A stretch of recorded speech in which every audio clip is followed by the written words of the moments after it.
Hello and welcome to Level 99 Games Community Day with me, your host, Marco DeSantos, also known as Mechanic Critic, and with me is the ever amazing, ever wonderful, my co-host of the night, President of Level 99 Games himself. That's me, Brad Talton. Nice to meet you all here. Nice to be here.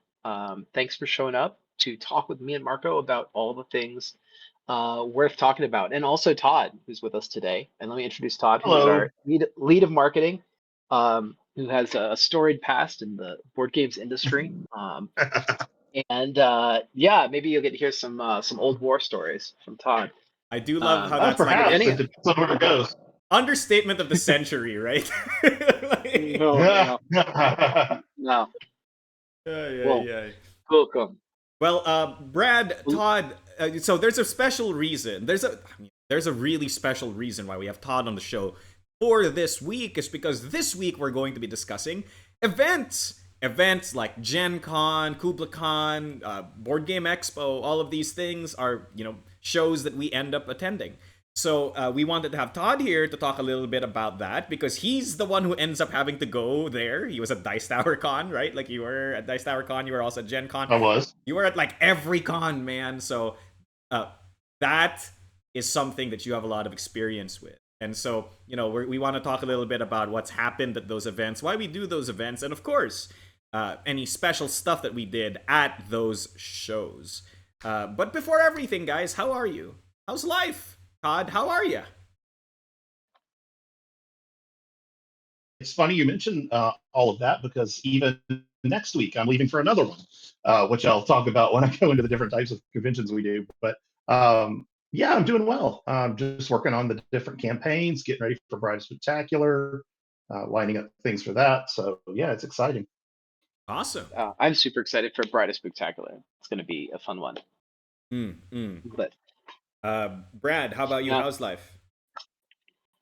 it's been a lot recently. Like, I mean, between like Dead by Daylight and the thing that we're announcing at the end of or the start of September, and then we got Brightest Spectacular at the start of October, and then we got Wardens in like November, and so I'm kind of like, whoa, there's so much stuff that is going to market.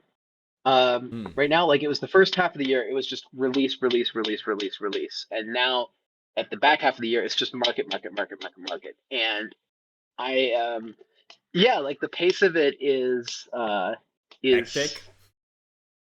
yeah, it gets overwhelming sometimes. And so um you know sometimes I come in on the weekends and then I feel burnt out on the weekdays. Yesterday was kind of a blah day for me. I didn't get as much done as I wanted to. I like how that's your But burnt out day. It's not that I broke down and could not finish work. You were like, I wasn't as efficient as I wanted to be. Truly, truly the yeah, goat. well, I had all these big ideas for things I wanted to make, and then I just yeah, I ended up taking breaks and playing Tectonica. Oh, I'm What's sorry. Tectonica? Uh, I'm bad, but I did work all day. I did work all day Sunday, so maybe I should feel worse about that. Yeah, you should feel worse about Um, the fact that you went into work on Sunday. Mister demands that uh, Marco has work life balance, yet is not having work life balance himself. A little bit of a yeah, well, pot calling the do as kettle I black. say, not as I do. I see. Well, Todd, how about you? Do you have work life balance? Most of the time, I generally, I'll be fair. I generally try to, but my work also seems to come in waves, right? Like Yeah, we'll that's have true. the convention, and there's a lot of pre-planning that goes into them months ahead, but then always the week right before is always very chaotic because I'm trying to get work, like I would say desk work done. So because I've learned over the years, you'll always go to conventions with this great plan and great expectation. Yeah, I'm going to do the convention all day, and then I'll get back on this project at night, and I'll keep everything rolling. But then the reality hits, and that doesn't often hold up. You end up exhausted. So I try to get a lot of stuff done ahead of time. Plus, you've got all the personal things to get done before because you're going to be out of town for part of a week, or in some cases more than a week. Mm. And then you come back from it, and you come back to an entire week worth of stuff waiting on you. So it can definitely be a challenge. But Right. So before we head into this, for the people who don't know Todd, Who are you? Can you give us a little bit of a TLDR on who Todd is? Sure. I am a guy who has been working in the industry for about 25 plus years now. Wow. I'm not exactly sure. You kind of lose track after a while. It's all a blur to I me worked now. in, it's all a blur. I've worked in everything from product development to world building to art direction to, uh, let's see, what else we got? Marketing, sales, events, all sorts of things over the years. I've worked on a lot of, I'll be rather big titles of Smash Up, Love Letter, uh, Cascadia, and now really big ones like Bullet and Dead by Daylight and all these. And So I yeah, I live in worked on Mobile. Cascadia, but also really big titles like Bullet. Right, right. Yeah, man, you got to keep perspective. You got to keep Yeah. perspective. See, this is how you know that he works for us now, because he's shilling right at this very moment. It's Exactly. 10 out of 10, 10 out of 10 standard. I love how he graciously that's leaves out L5R, but okay. Well, yeah, I worked on that was in the prehistoric times. I worked on L5R, Warlord, and all that. But yeah, of course, because you pay me to shill, so that's what I'm here for. I love Um, it. I love it. It's No, is no. it bald face, bare faced, whatever. There are no smoke and mirrors here, and I love that. I love an honest guy. So Todd, yeah, but the reality is, hang on, Marco. I will say the reality is, I do actually really love the games. Like, yeah. and it was funny because when I first came on board, I was looking at them and I realized, Bullet is really awesome.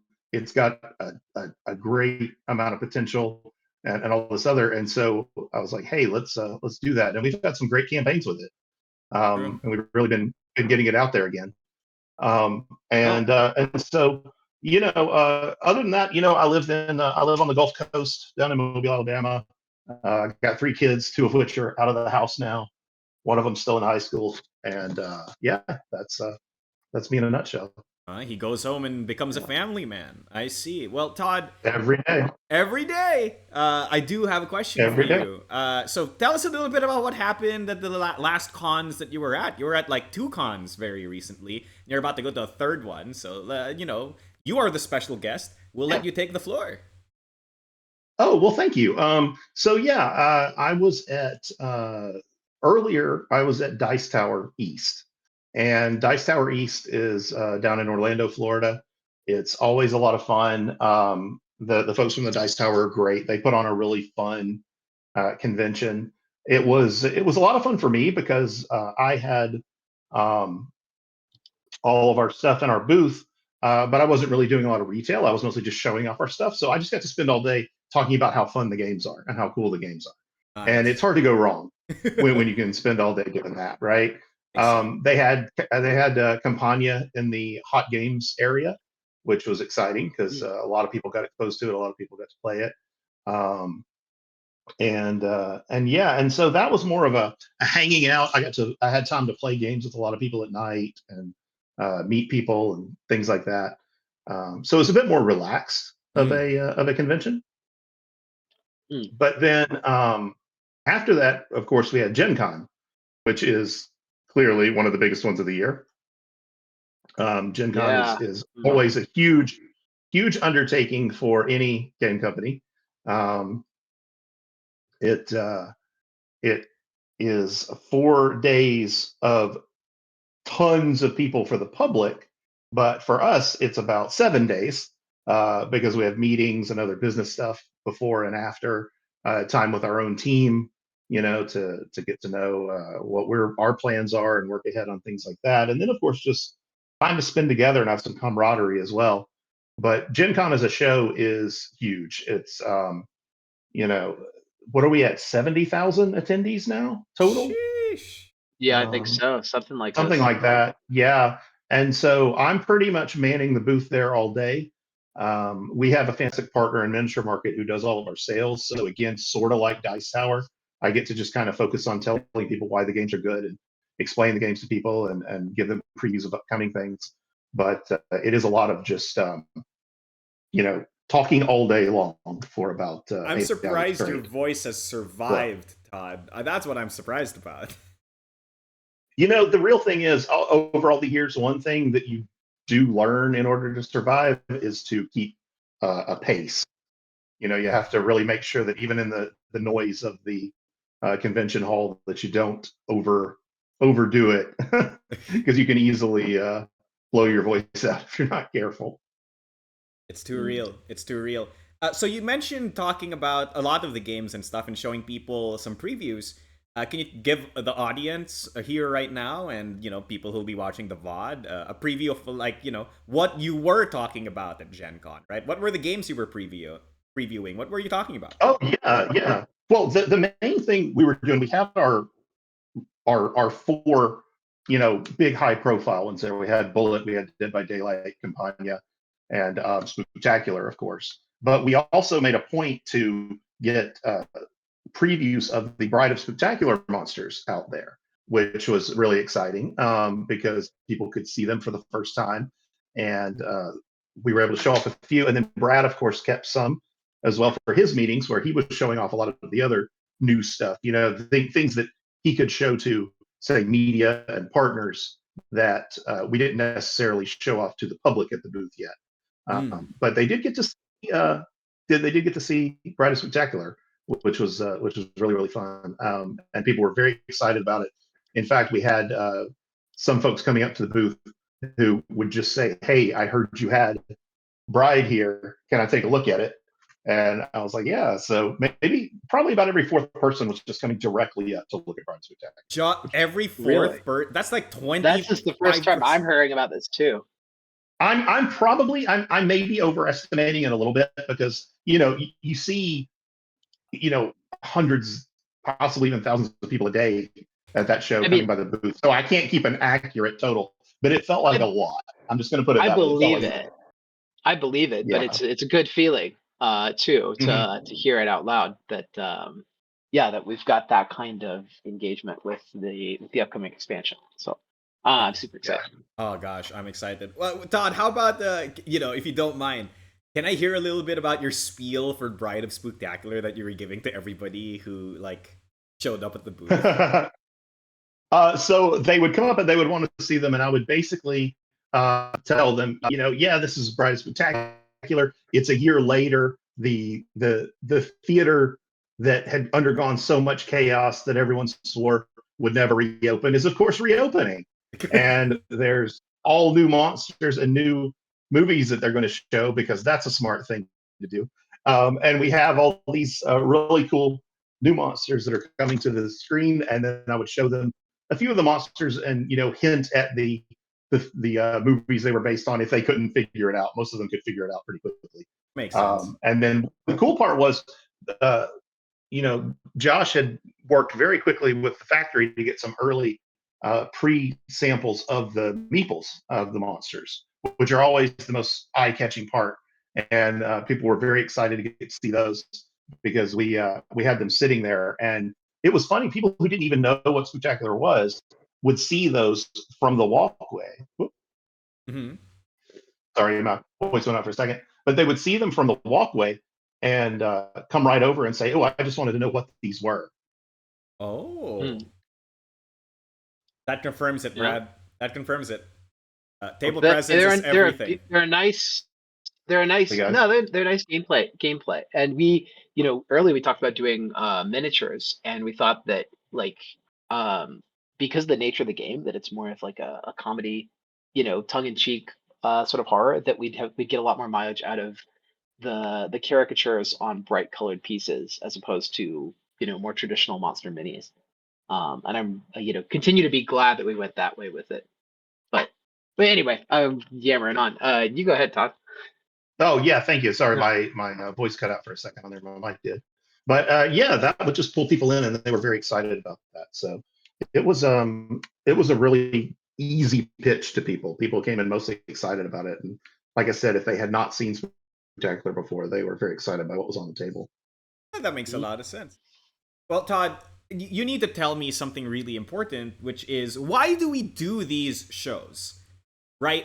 It just, if you go through an unexamined understanding of these things, it's very easy to just say, well, everybody else is doing it. right? But with all of your years of experience and, based on your understanding of the industry, like, why do board game companies go to these shows? What's the goal that we have when we go there? And what value is it to us? Because for the fans, they clearly have the value, right? They show up there, see all sorts of new games. But why do companies like us do it? Well, the answer to that varies depending on the show, and I'll explain why in a minute. But Sure. the general answer that applies to almost all of them is essentially marketing and exposure, Hmm. right? It's no secret that a lot of companies use places like big shows like Gen Con, PAX Unplugged, Origins, things like that as launching points for new products. They want to create an event around it, have people lined up at their booth to buy them, which is, has happened with us before with Spooktacular the year before when it first came out. And of course, other big titles, not so much because of the income they're trying to get at that show, Hmm. but more so to create the conversation around it. Oh, this was the big news at Gen Con. Everyone was excited to see this at Gen Con, so on and so forth. And that translates into, sales and excitement outside of the convention by making it a big event there. And that's why you see companies do big booths or do all sorts of major launches there. Now, on the flip side, outside of the big conventions like that, we do have smaller conventions, Hmm. things like, and it's by no means a quote small convention, but on when you're looking at the scale of Gen Con Right. and PAX Unplugged, something like Dice Tower East, Geekway to the West, KublaCon, things like that are smaller, but they still serve the same purpose. You're still trying to show off the games to people, but at those, it's almost a bit more of a connection type thing. It's like we have time to actually talk to fans. We have time people to come to see the games, and spend time talking to them and let them, see the real face behind the company and that we're real people too. We're real gamers. We enjoy gaming, and we love being at those shows with them. Hmm. And then I Yeah. guess the third tier is the one I'm going to next week. Is Oh, the now Segway it Master. segue? Woo! Woo. Yes. Um, and so the one I'm going to next week was known as the Alliance Open House. Alliance has now been bought by Universal, so it's now the Universal Alliance Open House, I believe, is the official title. But they're a distributor. For those who are not in the industry, the distributor is sort of the second tier where we produce the game, distributors buy it, and they buy games off of all the companies and then sell them to retailers Which is as like sort of a whole other conversation. We could talk about like the supply chain in board games. We should write that down for a future episode, Marco, Sure. and talk yeah, about that. absolutely. And so they'll do these expo shows, and at these expos, it's not open to the general public, but it's open to game store retailers. So people who have their local game store will come to these regional events, and at these shows, almost everybody has a fairly small booth. We're all almost in all little 10 by 10 booths because we're not doing the big giant production for the You don't have customers. to impress anybody. Right, exactly. Yeah. Well, I wouldn't say that. You have to impress them a little bit, but But but the real goal is to create business connections with the retailers and show them the value of carrying your products, show them the support you'll give them, and different things of that. And then, but again, just like the other shows, it all still kind of boils down to marketing things and Right. It's just that your eventually marketing getting your name out audience there more. is different, right? Like you're essentially marketing to retailers so that they can do the marketing for us at ground level to the fans, as Exactly. like a force Yeah. multiplier, I guess. Oh my gosh, so much wonderful information, Todd. But I do have a question for you. What is your favorite part of going to cons, man? Like, on a personal level. On a personal level, if I had to pick a favorite part, okay, so the cheap, easy answer would be food, like getting to try new restaurants and new Yes, towns. I love But that. that's sort of that's outside the convention. So what I would say in the reality of the convention is actually just getting to share the excitement with people. because we make these games and we're obviously very excited about them, and we want to get them out there. And when we show them to people, or when you see the people come up who said, "Oh yeah, I played this and it was awesome, and we got it out of the library and it was great," and that sort of excitement is just what keeps me going. That's like my favorite part of it, and I'll admit I sort of feed off of that sometimes, and It and it empowers you. makes me even more excited to continue sharing about the games and doing all that. That's fair. Oh, I can't imagine doing what you do, Todd, because the amount of effort that, like you said, right? There's days worth of planning before you even get there, and then there's months worth of planning before those days worth of planning. You know what I mean? So, Oh yeah, I yeah. I have a question for Yeah. you, Todd. Um, Okay. how many games did you actually play at Gen Con? Start oh, to And I finish, real games that you played. from start to finish, full games that I actually managed to sit down and play at Gen Con.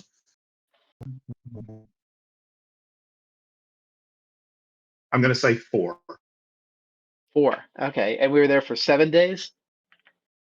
Managed to get 4 games in, because the reality is, like, I'm on the show floor from about 9 in the morning until 6 at night, and then of course by then you're starving, you want dinner. After dinner, it's like 7 or 8, and if you're not entirely exhausted, you'll probably try to get a game in. But even I can't do that every night. And there are some people who are, full on, I'm going from 8 in the morning to 2 in the morning, and I'm getting up tomorrow and doing it again. I'm not that guy anymore. I'm just going to be honest. I can't do that anymore. But yeah, I managed to get about 4 full games Hmm. Okay. Well, it's good. It's good. I mean, I had expected less, honestly, given my own convention in. Well, experiences. you got to realize, I think 3 of them were with you. So Yeah, yeah, I imagine so. We did some playtesting and prototypes for the future, and that's one reason. One thing that's also fun about conventions is getting to meet the volunteers and like play some of our future games, and see, get early feedback on what they think. right. And so Todd got to play some of the upcoming games as well, Oh, and gauge those, and also gauge the reactions of our other fans to them. So we have some good marketing data to talk about for our upcoming stuff. hey, let this be an advertisement. Every time we do a show and we're looking for volunteers, you get the special privilege of seeing games way ahead of time. It's not Yeah, even stuff that we you. show on the streams, right? Or today or on Thursdays, right? Because sometimes we show Yeah, previews of those, but there are like even more secret stuff that we're not showing. yeah. indeed. Oh yeah, yeah. Okay. Well, this has been really interesting, Todd, and I do need to ask you one last question with regards Oh, just one. to, Okay. yeah, no, at least until Brad decides to ask you more, which is what goes into planning us showing up at an event, right? Like what makes you go like, okay, we're going to this event. Here's the games that we're bringing. Here's what we're doing at that event. Here's the events that we're running. Like how does that come to life? Like how does level 99 games end up going to a convention, and how do you make that into a reality? Well, okay, so I'll take Gen Con as the example again, because it is the biggest one and it has the most going on. So in that case, we're going to go. I mean, Gen Con It's is Gen Con. the question of whether we're going or not is already answered. Yeah, but once that's there, many, many, many months ahead of time, sometimes usually somewhere between 12 to 9 months, Yeesh. because Brad knows I already had ideas for next year as soon as this year was over. Yep, yep. We've And had you to have put to them on the back rebook, burner a little bit because we got and you some have to others that need to rebook get done. immediately at the show. So it's not like we have the option to not go next year. It's happening. Right. Yeah. And so once we've got that plan, we're going to look at our calendar of releases, and we're going to figure out, okay, what is our biggest uh, game or announcement or thing we need to get out there. And then once we've determined that, we're going to make sure with our production staff that we're going to be able to achieve that. that we're going to either have the product there or we're going to be able to have quality previews of it there. And then we're going to work with graphic design to produce, possibly produce new back banners for the booth, to show off that item, that focus. Like we had a spectacular backdrop for the year that came out. We had a more generalized one for this year because we were looking at showing off several of our titles. And then once that's in place, we work with Miniature Market, who again does our retail, to help them determine how much they need to bring, how much we expect will sell, because that's always a decision too. And when you're doing your own retail, like when you have it set up in the booth to sell your own stuff, which I've done before with other companies too, you have to do all those estimations, like, okay, how much do we bring? Because the last thing you want to have at a convention is leftover product. Yeah, that's the worst, because you gotta pay to get it there, and you gotta pay to carry it away. Exactly, and you don't want to do that. So you've got that part figured out. Then it's a matter of determining things like events, because we do run events for all of our games. We generally, in most cases, treat them as like learn to play style events, where people can come learn to play the game. They get to take home the copy that they played. The winner gets to take home the copy that they played, and then after we've determined that amount and submitted those to Gen Con to be approved, it turns to staffing. So we're going to have to determine how many people do we need. Well, we want to run X amount of events, so we need this many people to man those, and then determining our booth staff, how many people we need there to keep the booth running every day, and following that, it's logistics, and I guess you'd say convention human resources, right? Like how many people, how many hotel rooms do we need? How much do we need as far as like clothing goes? Are we making new T-shirts for everybody to wear? Are we going to have our polos and all that sort of stuff to make sure everybody's taken care of? And finally, on our staff side, we also determine our own travel, like how are we getting there and things like that, just to make sure that all that's booked and settled. And then finally, after all that is locked in, it turns back to the pre-marketing and coming up with social media, newsletters, and different things of that nature to tell people why they want to come see us at the show and what we're going to have new there. Right. And that includes stuff like events, right? Especially for something like Gen Con, where you can run events. Yeah, like I mentioned, we submit the events, we staff those, we have volunteers that'll run them. We come up with the prizes and the different things like that, and determine again based on our overall focus what that's going to be. Yeah, so I do want to drill in a little bit about the events, because this kind of bleeds into the next step. Because after all of that's done, you go to the show, right? What do you do at the show, right? Like you said, you talk to people about the games, etc. But there are other things happening simultaneously to that, right? Outside of you personally. So can you talk to us a little bit more about that? Are you talking about like once we first get there? Like no, what more are we like doing? Or are you asking more like during the actual con itself, right? You were saying that you were at the booth talking to people, etc., etc. But events had to be running while you weren't at the event, right? Because there were other events that you weren't the one manning. Oh, you're talking about other conventions, like other shows and things. Well, yeah. Yeah. So what happens there? I'm just so if it's another show, like a show that we're not going to be personally able to attend, if a show asks support and things like that, we'll usually always send them some of our product for their game library, things like that. We will usually, if there is someone we know local who can come represent our stuff, we might have a volunteer go and run events there. And then we will just try to support the convention as much as we can.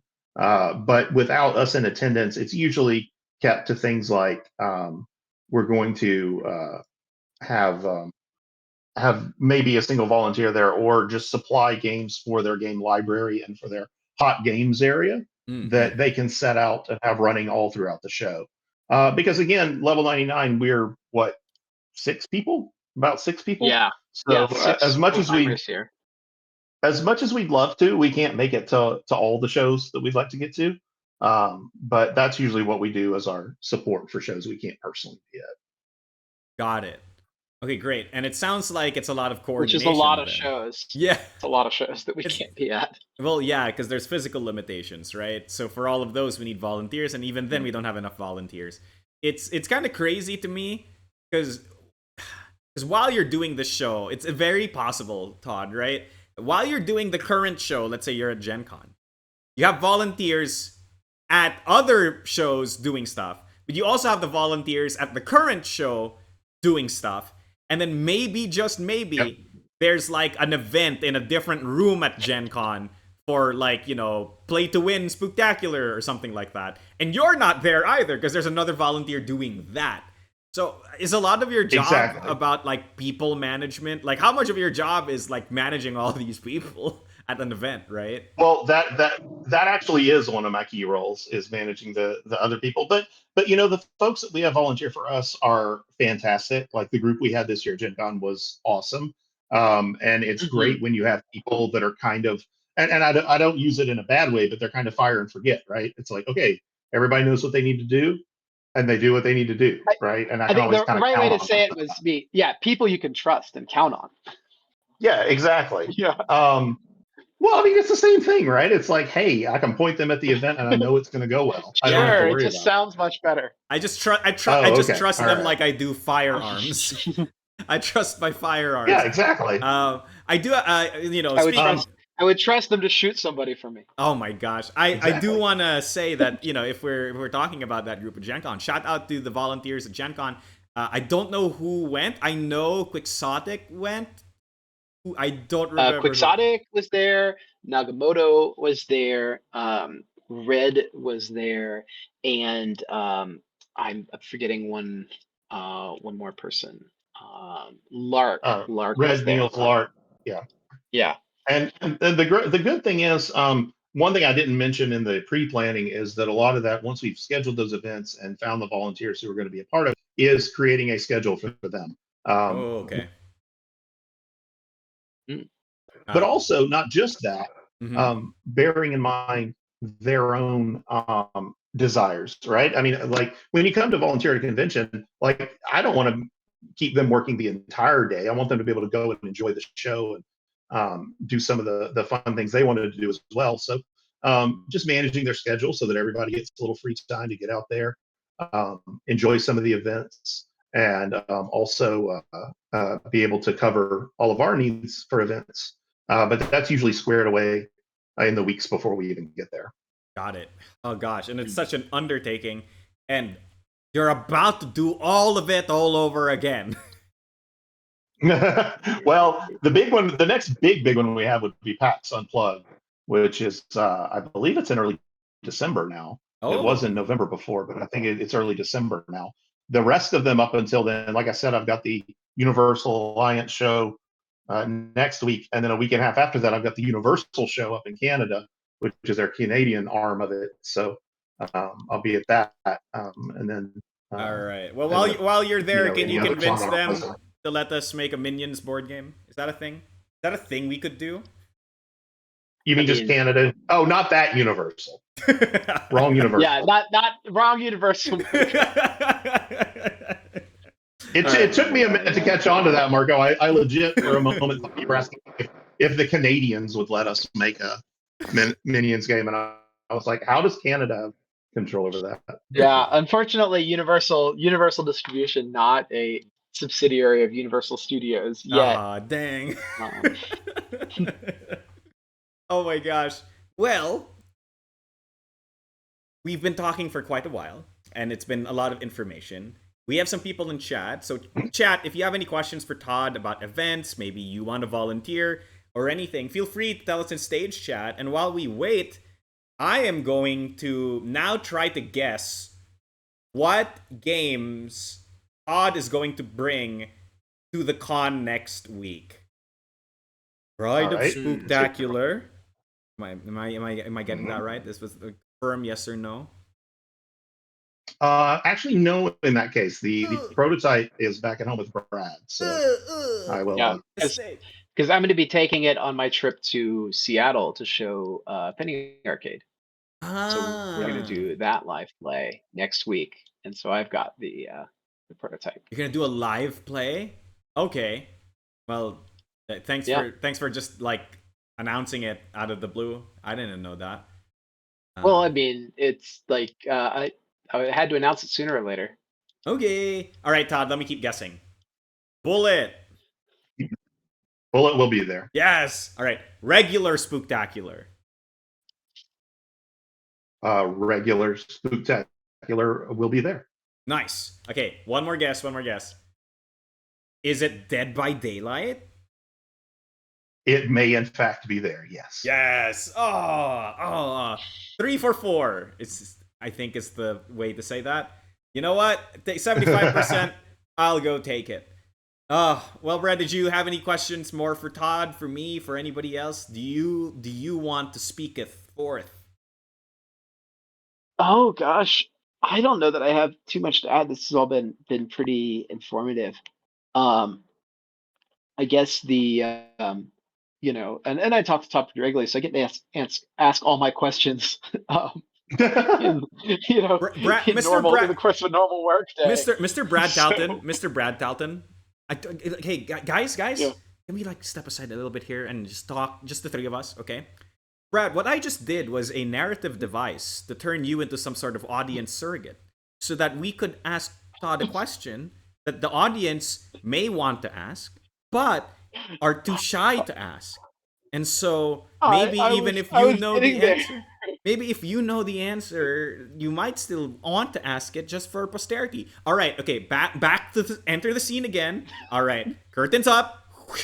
So, Brad, did you have any questions that you want to ask Todd before we go? Yeah, I mean, really, I want to know, and I think everybody wants to know, what we are going to be doing for um, oh gosh, what do you think is the most important thing that you need to do as a marketer when you are getting ready to promote a game? Like, how do you find the angle to promote a game? I guess maybe be Uh, the big question. for me, it depends entirely. I mean, that question is entirely answered by the game. If you have a game that is more of an abstract at its core, you're going to be treating it a lot different than a game that has a big narrative backdrop. I generally like to look at games because I tend to like games with narrative more anyway. I usually find myself trying to look at what is going to what story or what effect is going to hook people. And it's interesting because when I would sit in on prototype pitches where a person is showing a game that they were hoping to have published, my first question to them always was, "Who are you and what, or who am I and what am I doing?" Ooh. And if they couldn't, and if they can't answer that, that's unfortunately a mark against it in my book right away. Like I want to know, I don't want to sit down and be told that I'm arranging cubes. I want to know why. Like, what is the purpose? And that I think goes through the marketing as well, because whenever I'll pitch a game, like if I'm at the show and I'm talking about Spooktacular, the very first thing I tell people is you get to be a movie monster chasing people around and scaring them all night long. Mm. And that's exciting, right? People get into that. Are you sure that nobody's And excited over saying like if you move meeples around and gain points? Are you sure that's not the most exciting part, Todd? I'm sure there are people who are excited by that, but Some that's people not do what I get find. quite excited. That's not what I Yeah. find to be the most engaging pull. You know, Yeah, that makes sense. to me. So Mhm. so that's what I tend to look at is what's the story I can tell with this game first and foremost. Yeah, I mean, I think that makes a lot of sense, right? When especially for us at level 99, right? At level 99, we're all about that experience, that contract you make with the person who plays our games. Rarely do we make a game where the pitch will be, it's a rondel it's a rondel worker placement game, right? Like it's never that. Mm-hmm. You know, Wardens. A couple games come mechanics first, but they're not pitched mechanics first. Yeah, exactly. Sure. Right, for sure. Because at the end of the day, the theme and the way we tie it all together becomes way more important past that, right? Like, you know, Airy technically could be mechanics first when you explain it, but like Airy is like, oh, you're cozy shopkeepers making potions and delivering to stores and clients, right? You know, you don't go like, exactly. It's not. It's like, you know, it's a recipe making game with tiles, right? Like. Nobody does that. Josh in chat says, theme pitch is always first. That gives context for all mechanical actions. Grounding. It pulls you into the scene. Yep. Sorry. He is correct. It's true. It's true. This was more a statement of values. Yeah, but you know, we all agree. Strangely enough, all four of us who work at this company strangely agree about this ethos that the company has.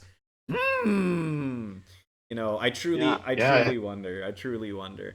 Well, Todd, it's like people get drawn together based on those things. Oh, it's almost like we are colleagues, leagues, in league with each other, collaboratively. Is that why they're called colleagues, or is it like co-leagues? That's easy for you to say, Marco. No. But yes, it is. I believe that is exactly. All right. Well, what if the real theme pitch was the friends you made along the way? What if it was? No one. All wasn't right. it? You know what? I'm processing that one. You know what, guys? I'm just gonna end the show. I think this is a natural stopping point. You guys have decided to no sell my memes, and so I'm gonna no sell this ending. Ouch. All right. Well, I think it's a good chat, and yeah, I thank y'all for being here, chatting with us, and yeah, I don't know. I'm excited for what we've got coming up in the future. I don't know what more to say about it. It's cool stuff. Because he can't spoil it. He's excited about it, but he can't tell you what it is because he's secret. Yeah. He's a secret. Yes, Todd? Well, we have no greater desire than to tell people. Like, it is the hardest thing in the world not to go talk about the cool, fun stuff that's happening. It's right? too real. It takes a lot of discipline. I mean, and, you know, this is why we used to come up with project code names for them, just in case we accidentally would slip and we talk would about it. Yeah, and instead we would be like, oh, Project Nightfish or whatever, right? and it would be like, what does that mean? Yeah. What does that mean, right? And, you know, it got really funny internally because at some point we all forgot what each of the code names meant. So somebody would be like, hey, did you get that art done for Project Kingfisher? And they're like, what game is that again? Yeah. Night Sparrow. Sorry, Night Sparrow. See, I've already forgotten the naming convention. But I digress. Thank you all so much for showing up to this day's Level 99 Games Community Day. Remember, it is a day for us to be talking with you, usually, but today we're talking with Todd. It has been me, your host, Marco DeSantos, also known as Mechanic Critic, and if you have any topics that you want us to talk about when it comes to board games, game design, anything under the sun for Level 99 games, please tell us in the comments of this video or tell us in chat right now or at any time in the future. Heck, send me a DM, whatever. I'll be glad to accept your topics. And with me has been the ever amazing, ever wonderful president of Level 99 Games himself, Brad Talton, and with us today, most importantly, our special guest, Todd Rowland. Thank you very much. It's been fun. I'm glad to have been here. You have been very informative, Todd, and very cool to have on the show. And we've been glad to have you. Yes, and let's not forget, okay, Todd. This is your chance to do the sign off with us, okay? At the end of 3, when we say, and remember as always, and then you say happy gaming, right? So everybody, all right. Thank you all so much for watching the show. Thank you so much for listening and participating. We really appreciate you. And remember, as always, happy gaming. Happy gaming. Bye, everyone. I jumped the gun. No, it's okay, Todd. You did great. Happy gaming. You're great.